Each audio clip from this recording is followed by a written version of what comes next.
मित्रांनो, थोडा वेळ काढून नक्की बघा. पावसाळ्यात खा या औषधी रानभाज्या. नंबर 1. बांबू ही गवतवर्गीय फार महत्वाची वनस्पती आहे. तिच्या अनेक जाती आढळतात. तिच्या कोवळ्या कोवळ्या कोंबांची भाजी केली जाते. मोठ्या बांबूंमध्ये साईलाइटचा अंश असतो, पण बांबूंचे कोवळे कोंब निसंशयपणे भाजीसाठी वापरले जातात व ते आरोग्यासाठी खूप उपयोगी असते. बाळंतपणानंतर गर्भाची पूर्ण शुद्धी होण्यासाठी ही भाजी बाळंतिणीला खायला देतात. मासिक पाळीच्या दरम्यान सुद्धा स्त्रियांना ही भाजी खायला देणे फार चांगले असते. नंबर 2. भारंगीची भाजी. भारंगीची भाजी खाण्याचे आपल्या आरोग्यासाठी खूप फायदे आहेत. तिच्या कोवळ्या फुलांची देखील भाजी खूप उत्कृष्ट लागते. भारंगीची सुकी भाजी खूप जणांना आवडते. ही भाजी पोटातील दाह कमी करते. तसेच ही भाजी पित्त व वातनाशक आहे. खोकला, धाप लागणे, सूज, व्रण, जंत, जळजळ, ताप इत्यादी गोष्टी कमी करण्यात भारंगी उपयुक्त आहे. नंबर 3. शेवळा. शेवळा म्हणजेच सुरणाच्या फुलांची दांडी. ही पश्चिम महाराष्ट्राच्या जंगलात आढळते. पावसाळा सुरू झाला की जमिनीच्या आत असलेल्या सुरणाच्या कोंबाला दांडी येते व त्या दांडीला फूल लागते. त्या संपूर्ण फुलोऱ्याची दांडी म्हणजेच शेवळा हा भाजीसाठी वापरला जातो. ही भाजी भरपूर प्रोटीनयुक्त असते. नंबर 4. रानतोंडली. रानतोंडली ही वेलवर्गीय फळभाजी आहे. खानदेशातील जंगलात याचे वेल आढळतात.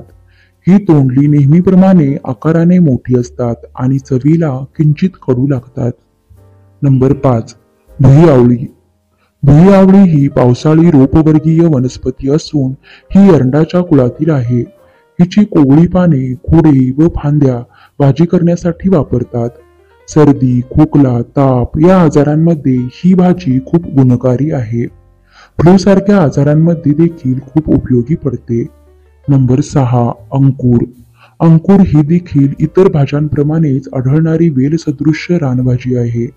या वेलीच्या कोवळ्या भागांची भाजी केली जाते. ही खूप स्वादिष्ट भाजी आहे. नंबर 7. कोरळा. कोरळा या भाजीला फोडशी, कुळी किंवा कुबळी म्हटलं जातं. लांबट पातीसारखी ही भाजी असते. या भाजीचे थालीपीठ बनवता येते. ही भाजी अतिशय चवदार असते. नंबर 8. पावटा.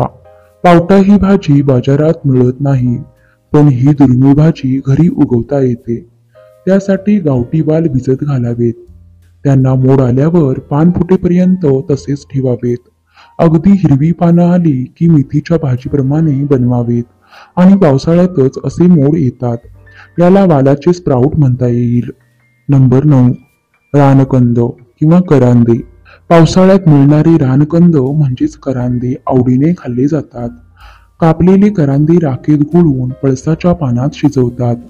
यात vitamin A, vitamin B5, vitamin B6, thiamine, niacin असतं. हे घटक कॅन्सर सारख्या आजाराला दूर ठेवतात. नंबर 10. घोळ.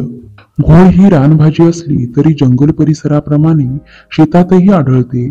शेताच्या बांधावर ओलसर जागेत ही रानभाजी आपोआप रुजते. जर शेत पाण्याखाली असेल तर शेतात वर्षभर ही रानभाजी उपलब्ध होते.